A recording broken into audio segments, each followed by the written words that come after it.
And we are back. We are live with Battle of the Americas number 53.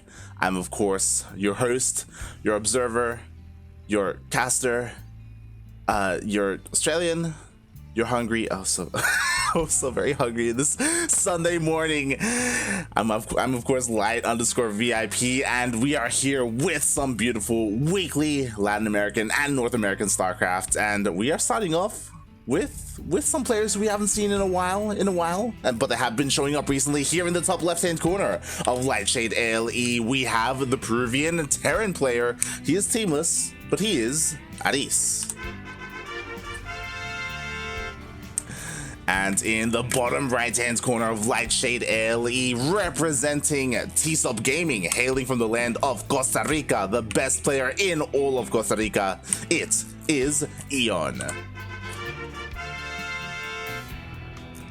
And we've been seeing a lot more of EON recently. Honestly, I love it. I love it. EON is an interesting player who we don't get enough of, especially last year in the year 2020. You know, every now and then he would show up for Battle of the Americas. Honestly, not really. Like he would barely show up for them, barely show up for Sentimientos. He mainly appeared in North American events, because I do believe he does live in America, even though of course his nationality is Costa Rican, so he can play in NA events. But yeah, recently he's been playing more and more in these weeklies, and I love it. Obviously, there's a reason for that. The main reason being, hey, DreamHack is coming up, right? Everyone is getting ready. We have a lot of returning players. Eggs is in the tournament as well. Eggs is in the upper half of the bracket, sorry. And of course, Eggs has been slowly getting better and better. He was one of the best Zerg players in Latin America last year, so it's great to see him back, great to see EON back, and great to see some new faces like ArriS. ArriS, actually, I believe we casted him last week as well, or maybe 2 weeks ago, and he's been getting slowly better and better. You know, he's hit Masters. I believe he's around Masters 2 right now. Still has a long way to progress, but regardless, it's cool to see him becoming a more regular in these events. Meanwhile, we do see things opening up. I mean, so we got to talk about the bracket. we got to talk about the bracket. And at the moment, like, there are a couple of really good matches in the first round. Probably the biggest one is Mood versus Pili Pili. If !B in the chat if you want to have a look at the brackets. Unfortunately, all the American players are facing each other. Like, Pili Pili, Ruichi, and Ryan as well, I believe. No, Ryan is in another place, but Pili Pili and Ruichi, they're going to be facing each other, and that's like, oh my god, the American players are already going to be knocking each other out. And that looks really good, but that's also a lot of PvPs, and I don't know if we want to get into PvP after PvP after PvP. Not right now anyway. We'll get there eventually. Especially with ESL Asia after this, but yeah, I wanted to cast as much Terran as Zerg as I could before we get to that point.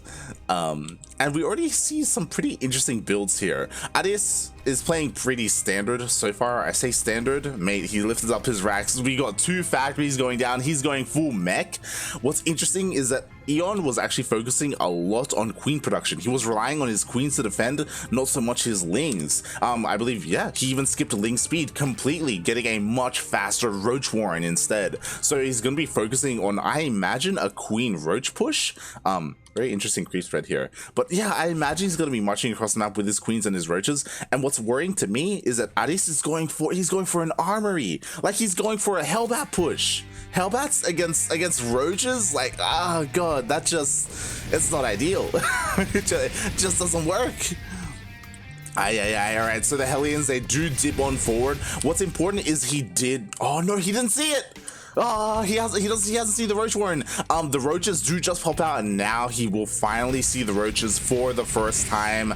He's gonna be forced back. The roaches are marching across the map. What is there to defend? A cyclone is on the way. A single cyclone. We got a third on the way. Oh no.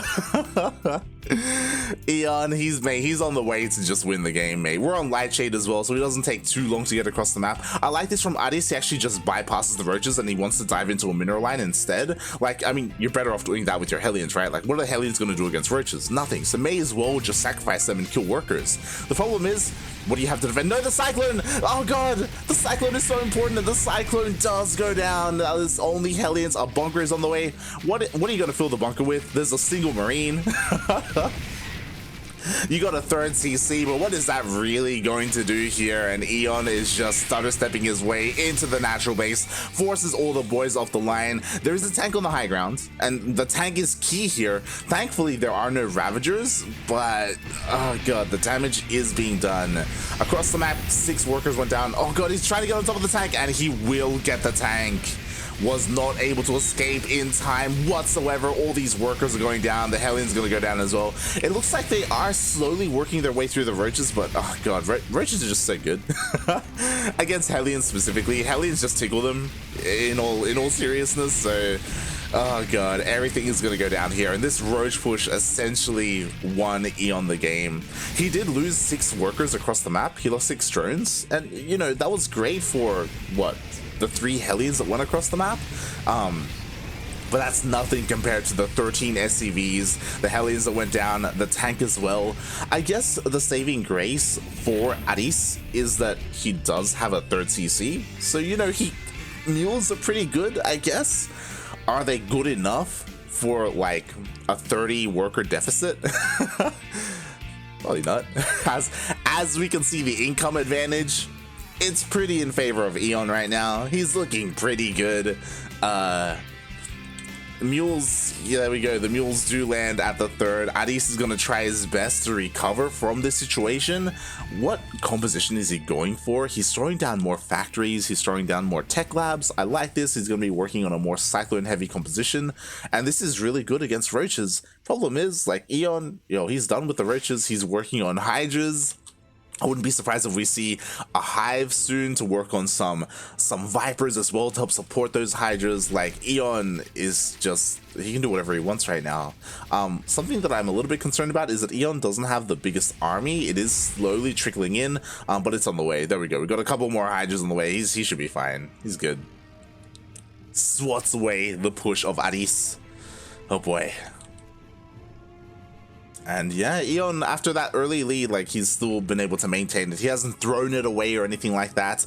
He is giving ArriS some time, but so far he hasn't given him too much time. Like, it's not like EON has been incredibly complacent and allowed his opponent to get back into this. Like, ArriS still needs to make some moves happen. Like, maybe go for a run by, get a kill on like a hatchery, or get a bunch of workers.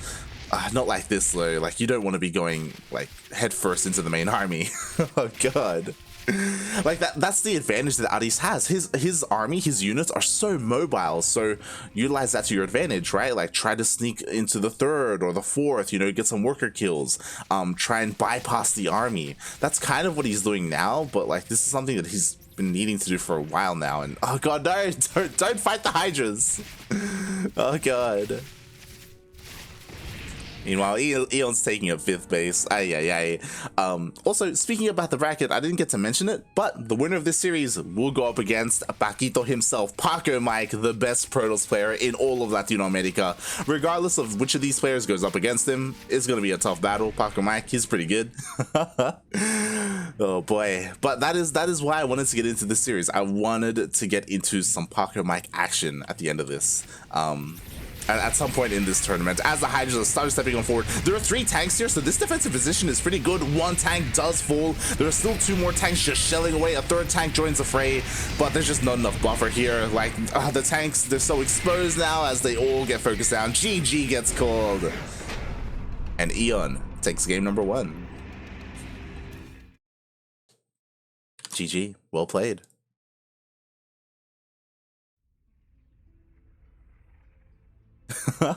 Also, welcome Lord Loken and Sounder in the chat. It's great to see you guys. Saberlight and Chaos Fade as well. Yo, what?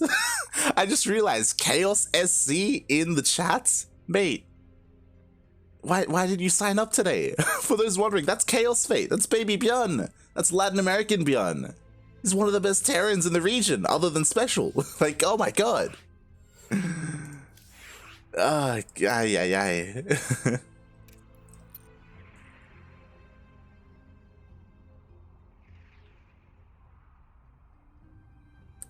As I just set things up here. Oh.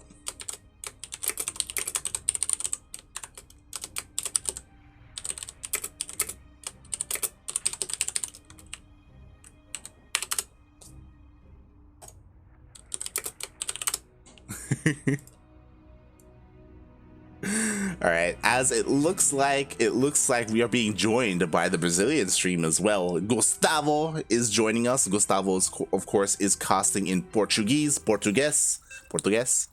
and Brazilian. I don't know if they're different languages, really, maybe different dialects. But yes, he is casting as well, and he will be joining this series.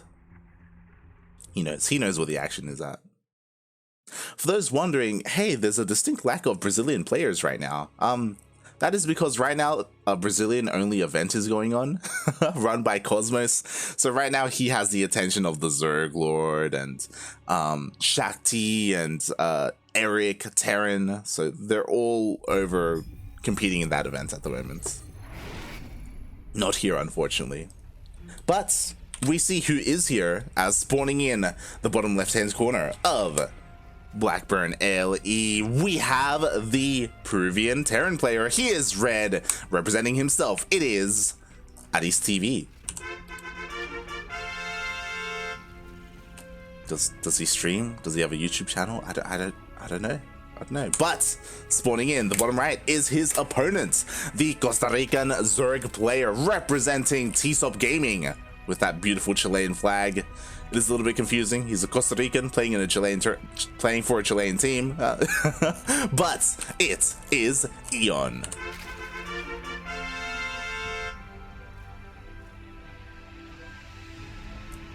Massive shout out to TSOP Gaming. I believe EON is the only pro player on TSOP Gaming. They are mainly an amateur team, an amateur clan, but they compete in a lot of amateur events, like in amateur team leagues and stuff like that. They're great. And what's amazing, I talk about this with Yoda all the time. That's a Chilean flag on, and I believe it's on a sopapilla, because TSOP stands for Team Sopapillas, which is like a Chilean snack, or a Chilean. I guess snack is probably the best word. Oh god. But yes. So yeah, shout out to Team TSOP Gaming. Meanwhile, we do have things kicking off slowly but surely. We'll see if EON even gets Link Speed this game. We gotta remind everyone, EON skipped Link Speed in game number 1. He pumped out as many queens as he could to defend, and then just went straight into roaches, went for that roach push, hit very hard. Again, Light Shade has a very short rush distance by ground, so you can make pushes like that happen, hit very quickly, and your opponent gets caught pretty unawares.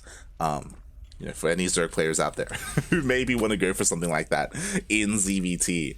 So far, EON is opening up the exact same way. As we can see, he is delaying his gas so much to make this happen. It's pretty interesting. He delays his gas, and instead he gets a much faster third base. The third base is there before the Reaper even gets across the map, even on Blackburn. It's a really interesting opener. It's a way to make sure that you get your third base up and running and you avoid the Reaper. And oh my, yeah, just like last time as well, he only makes 2 lings, and it looks like the 2 lings are enough to deter him. His spawning pool was early enough where the queen just now pops out and it's here to push away the Reaper. So there are a lot of advantages to the way that EON plays this out. Even a second queen here, oh god, the Reaper getting a little bit low on health.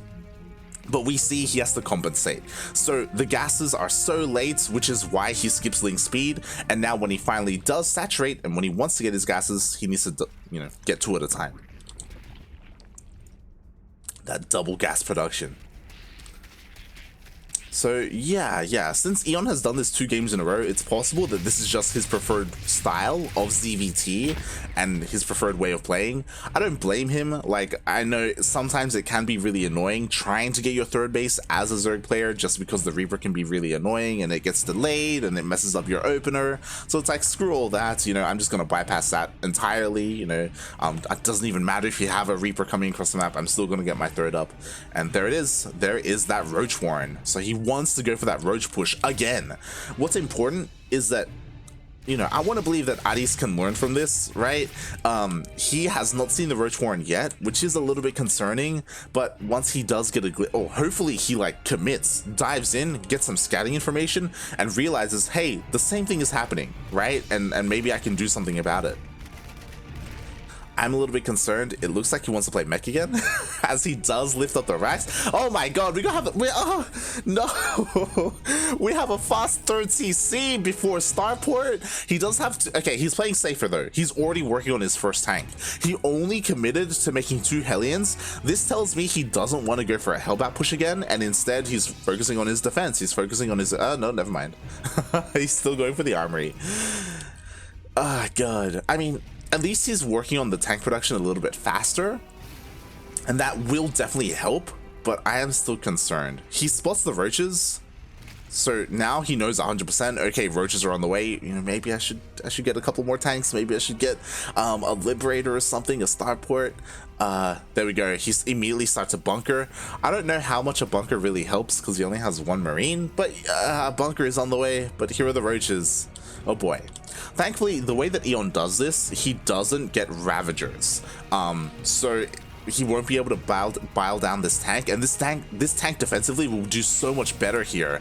But we'll see if it's going to be enough. Oh, 1 tank shot goes off, another goes off, almost a 3rd, and immediately EON does back off. So nicely done by ArriS. He was a lot more prepared this time with his defensive position, with his walls, with 2 tanks as well. At the same time, yo, the Hellions dive in, 3 worker kills, and so far he has kept his Hellions alive, loses 1, but he does dive in, get some wonderful scouting information in the natural, sees that there's nothing really going on, the gases are being taken, and he gets even more worker kills. He does end up losing his Hellions in the end, but this is so much better compared to game number 1. I mean, you know, compared to game number 1, he was already losing all his workers. That is natural. So he's playing this a lot more cautiously, which is great. It's beautiful. He's expanding pretty aggressively. I don't know how I feel about this. This base is a little bit exposed. I mean, sure, there's a wall and you can set up defensively, but it is closer to your opponent's base. And pushes will hit so much sooner here. We'll see if it works out for him. I mean, there are these slow zones, so this is a decent defensive position, I guess. Just a little bit more exposed compared to the northern base.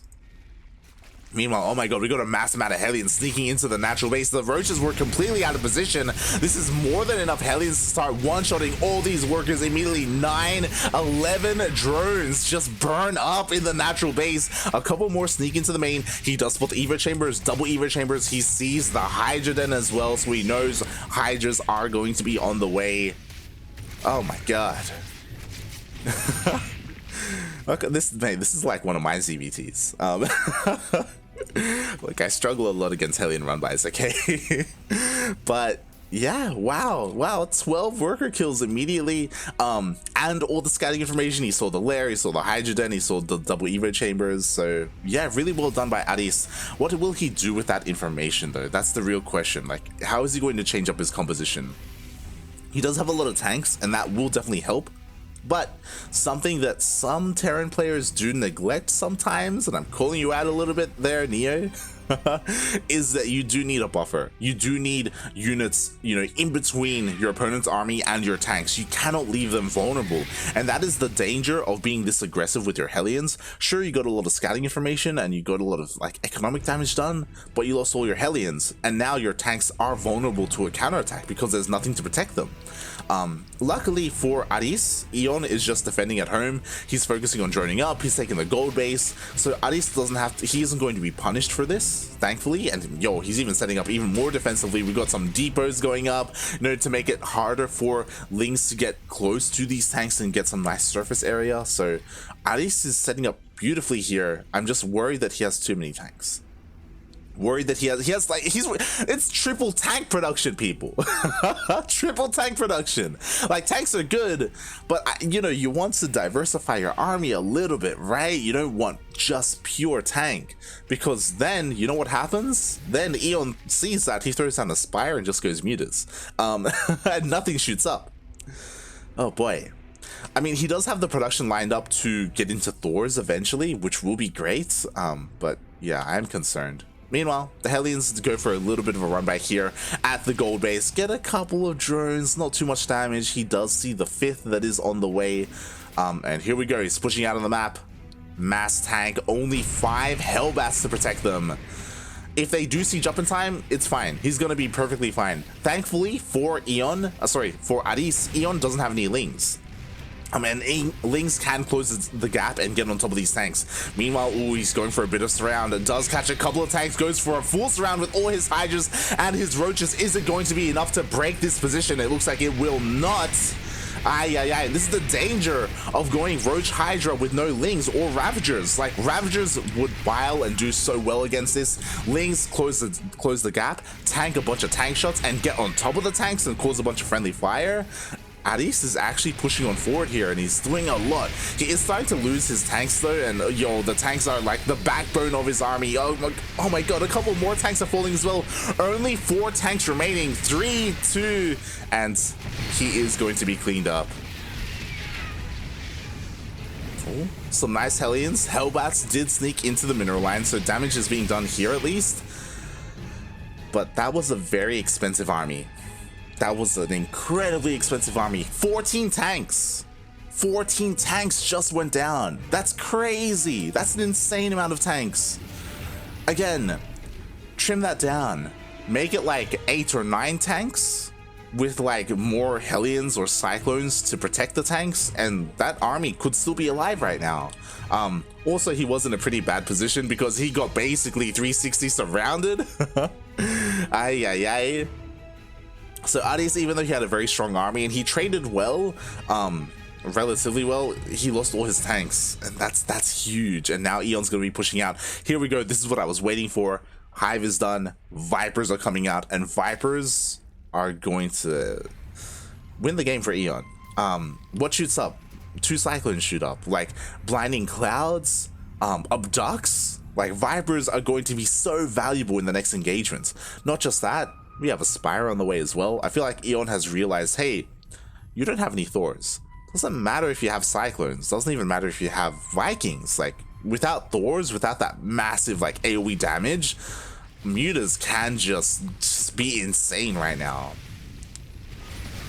Meanwhile, I love this. ArriS, he is not giving up when it comes to going for these run-bys. He just keeps sending Hellions out, keeps dealing more and more damage, getting these worker kills. ArriS, he's up 20 workers. He's up 81. He's got 81 SCVs compared to the 69. Nice. Of EON. So economically, he's looking really good. He's unsieged though. He's unsieged. Puppy, please notice, puppy, notice the rocks. Oh my god, okay, he's unsieging, he's sieging now. Oh my god. Thankfully he does, but this is still scary. Like, there's a lot of energy on these Vipers. Yo, 1 or 2 Blinding Clouds can completely shut this down, especially if ArriS doesn't split up his tanks. I love this though. He is starting to, like, you know, segment them a little bit, right? We got 3 forward, we got 2 in the back. Meanwhile, Hydras are coming in. They're trying to sneak around the edges of ArriS's bases. And this is... oh boy, this is a little bit terrifying. Something that ArriS is missing as he does double scan, sensor towers. Sensor towers would be so good for ArriS right now, just so he knows where the army is, because the problem with mech is how immobile the tanks are, right? So as long as you have sensor towers and you have a heads up on where the Zerg army is moving towards, you can reposition your army, right? Like, that's kind of the ideal scenario here for ArriS. But at the moment, he's kind of blind. He's in the dark, and Creep is just pushing on forward into ArriS's side of the map. He hasn't really been stopping this creep spread at all. Oh boy, and now here we go, he's pushing deep into creep. Finally, he does scan. He does miss one of the tumors, though, unfortunately, one of the active tumors at that. As he pushes on forward into the center of the map, next to that impaled Ultralisk. And EON is just getting ready to engage. He's pushing on forward. Oh my god, another nice flank here, hitting from both ends. Blinding clouds on top of the tanks, on top of the majority of the tanks. And there's still plenty of energy as well. He can see some yoinks. Not even. The Vipers just back off. They don't need to waste their energy, and the entire Terran army just gets completely swallowed up by EON. And now there's nothing left to defend.